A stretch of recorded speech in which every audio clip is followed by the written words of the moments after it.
too much, what they could do.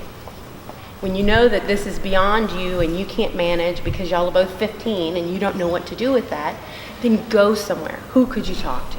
Who could you tell? You could tell me, you could tell their mom, you could tell school teachers, you could tell the counselor at school, but have these conversations with them so they know how to respond. Send positive messages about your child's ability to make wise choices. So children will either live up or live down to your expectations all the time, okay? Some parents unwittingly set their kids up for failure by saying things like, that Joe is going to get you into a world of trouble. Statements like that imply that our kids are not strong enough to resist being infected by others' poor judgment.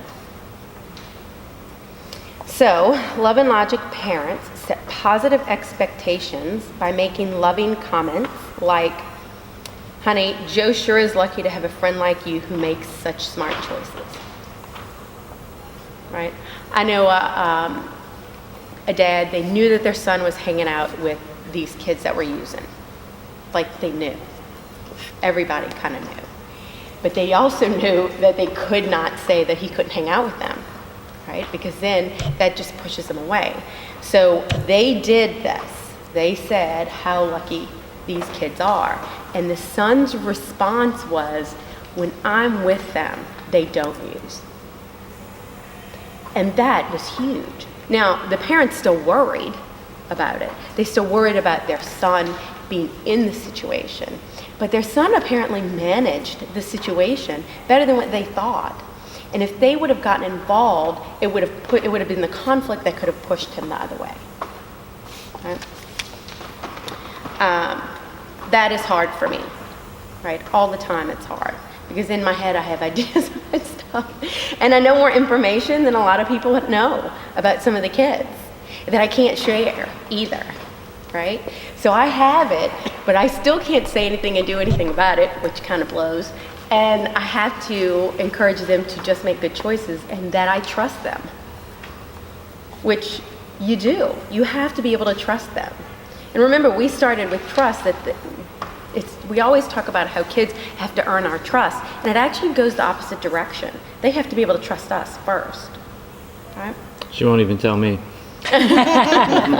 She doesn't trust that I'll not leak it. Yes, I don't. Because I have to keep everybody safe. It's a lot of pressure. Okay. Let's see. Allow your kids to use you as the bad guy, too. So when you're having these conversations about how to respond to stuff, this is what Love and Logic suggests. Love and Logic parents give their children a way of saving face when their friends tempt them to make poor choices. So they say, sweetie, I know it can be hard to say no when your friends want you to do something that's wrong. You can blame us anytime by saying, oh no, my parents are such dorks. Last time I did something like that, they went ballistic. I'd better not. Right? So there's no need to battle with your children over friends, and there's no need for peer pressure to lead them astray. Right? So give them options and choices. One of the things that my husband and I have decided that we do, and we've told the kids, is that there's a code word, right? If they text us the code word means, come get me. Just come get me, right? And that's when we just go get them.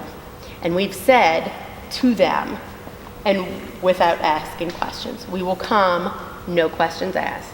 We will come get you, right? Now, I strongly am going to rely on my husband for this because I will really want to know what's going on, right? Like, how am I going to do this without asking the questions? And the only thing that's going to stop me is him, because he's going to be going, we said we wouldn't ask, and I'm going to go, okay, I know we can't, because the one time that I don't follow through with what I said, they will never do it again, ever. Right? So do what you say you're going to do. So if I get the code word, I might text back, where are you? Like, what's the address? And I will find a way to get to them. No questions asked. Right? So give them some kind of safety nets. right? Things that they can do, conversations that they can have. How do you say no? Blame me. What else could you say? I just had a conversation with my son about how it is, I'm not telling you to not be friends with someone. If we suspect, you know that they're using, that doesn't mean that you can't be friends with them. And if they offer it to you, this is not a big deal either. You just kind of say, yeah, no, I'm not going to do that, but whatever, go ahead, or whatever. So it's not a reason to cut off, because that's when I knew I would lose him, right? They're very protective of their friends. And remember, their peer group is more important right now than you are. And obviously I'm talking about more of adolescents right now. I'm not talking about little bitties, but more in adolescence, their peer group is way more important than you are. So they're going to be protective of them all the time. So do not get into that challenge with them, but give them the tools to manage it. What could you say? What can you say when one of your friends do? Because one of your friends will. It just might not be today.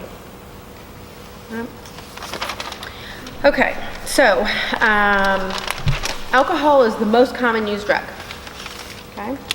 Cigarette smoking is the leading cause of death.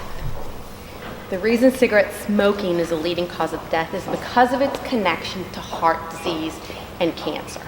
So heart disease is the leading cause of death, but the reason that we have so much heart disease is because of smoking, right? It's one of the top 2 things that you see in all these diagnoses and how the increased chances of heart disease and cancer is smoking. Do you smoke cigarettes and drink alcohol? Do you use drugs, right? Cigarette smoking is the leading cause of death. Nicotine is the most addictive substance. I did not know that. I actually went back and checked my information to make sure it was right, because I did not know that that was true. So nicotine is the most addictive substance. Now, I did know that cigarette smoking is the hardest thing to quit, right? Do you have any idea what the only other thing that's harder than cigarette smoking to stop? It's biting your fingernails. Biting your fingernails it's a compulsive behavior, right? There's no medicine for it. Biting your fingernails is the only thing that's harder to stop than cigarette smoking, right? Cigarette smoking is no joke. When you know someone who's quit, I'm like, oh my God, I always talk about it. That's fantastic. I know how hard that is. This is not an easy thing to stop at all. It is the hardest thing to quit doing. It's not heroin. It's not marijuana. It's not cocaine. It's not crack. It's not crystal meth. It's none of those are as hard as nicotine. Right? So cigarette smoking, you know smokers, or you know people who have quit, and you know that they've quit and then they've started and they quit and they come back and they said, because it's a big deal, right? Nicotine. So the one thing that I want my kids to avoid most is smoking, right? Because it's super hard to stop, and it's the leading cause of death, right? Cigarette smoking is the leading cause of death because of how it affects heart disease and cancer. Okay, cocaine is distributed in elementary schools, right? So don't be naive to think that there isn't drugs in elementary schools. The best defense for drugs and alcohol is a loving and open relationship with your kids. When you talk about it and it's not a consequence or a punishment, where you can have conversations about what their thoughts are and their views are and how to manage it and how you could be helpful and all those things. That's the best defense you have. Talk to them about use, abuse, and experimentation. Experimentation is most used in adolescence, but most of them don't go on to abuse it, right? Most people have experimented with drugs at some point and are not drug addicts. And the reason is because we can put it away. Because we're not using it to avoid a trauma that has happened. It is not the solution or the answer to a problem that we're having. We're experimenting with it mainly to see what the high feels like. Right? We're not using it as the answer to a problem. That's why you can experiment with drugs and alcohol and not ever become an addict. Okay. Let them know that you will not be an accessory to a crime, right? If they have drugs and alcohol in your house, this is a problem. You're not going to be an accessory to a crime. We're not angry and upset, but this is just kind of what the rules are. It's illegal. I can't go down for your bad choices. I will not rescue you from the choices that you make in life. Right? If you have this and you get busted for it, you have to figure out a way to deal with it. Because if I had it and I got busted with it, I'd have to figure out a way to deal with that. Right? How are you going to pay for this? If I know that you were drinking and driving, I will call the police. I cannot take that chance that you are going to hurt yourself or somebody else. Because that's harder to live with. Right? Getting through being arrested for drinking and driving is easier than knowing that you killed someone or you're dead. Right? So have these conversations. Tell them what your limits are on this stuff. Let them know that you're not going to bail them out or rescue them. This will be a real clear message to them already if you hold them accountable all the time anyway.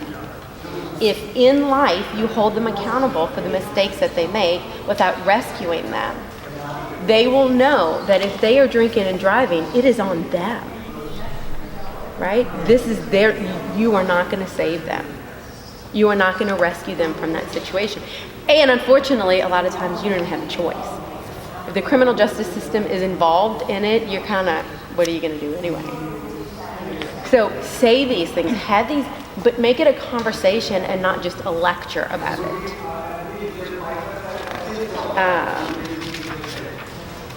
Let's see, so signs of using drugs or alcohol is their grades drop, their friends change, their mood changes or their attitude changes, and long-term use can lead to weight loss. Now, here's the tricky part. All those things that I just said can also be part of puberty. Right? They look the same. Their friends change. They're moodier. Their grades could drop. So you have to be able to have a relationship with them to know what the difference is. Right? You have to just know them to know what the difference is and pay attention to stuff without asking them questions constantly and being in their face all the time. If you suspect that they're using, you need to remain calm, right? This, you could blow it if you freak. And if that means you leave it and you go, I can't do this right now, I gotta go. I don't know what to do. I am scared, I am disappointed, and I have to go. We'll talk about it another time. And then you get it together. Then you phone a friend. Then you phone a counselor. Then you talk to your partner, right? Then you get some resources because you don't want to push, and this is not the time to push them away because you're angry and upset because you found marijuana in their room, right? This is the time that you need to go to them and go, what are we doing right now? Right? Are we experimenting with this? Are you using this often? Where are you getting it? What are we doing about it? How do you feel about it? All these kinds of things is a conversation and not just you're grounded for the rest of your life.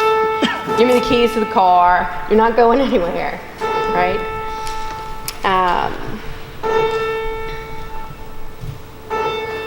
Talk with them about how to manage their friends when their friends offer them drugs.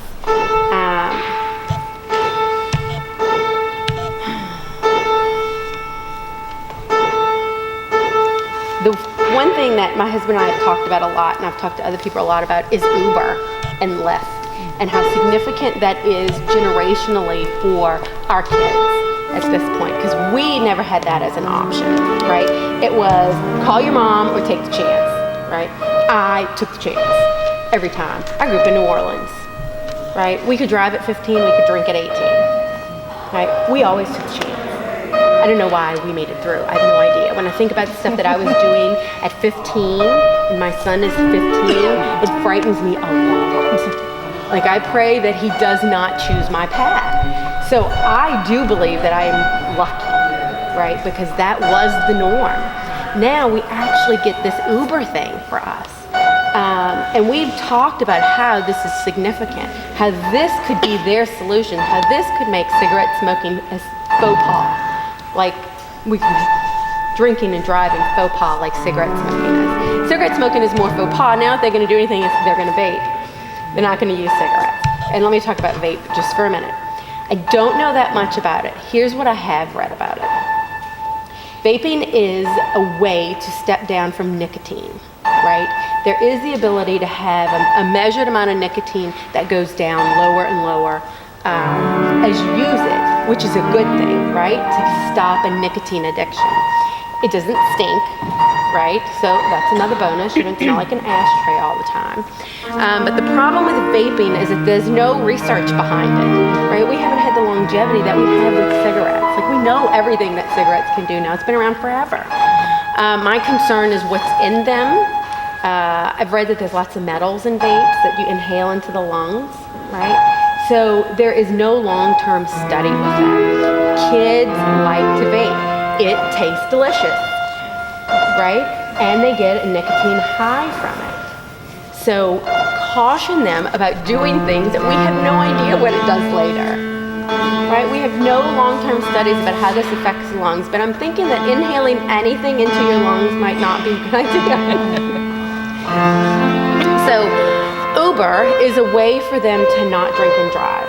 Uber is a way that they can use their phone, text you the code, and say, I just called Uber, right?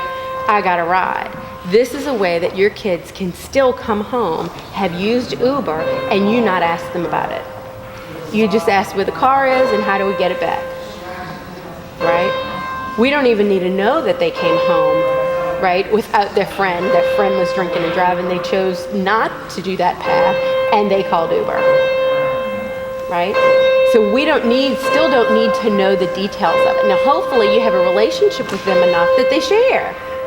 That they just share. Yeah, I didn't like what they were doing, so I just thought it was easy for me to call Uber. Right? This gives me a lot of peace when I think about my boys going to college. Right? They're going away. They're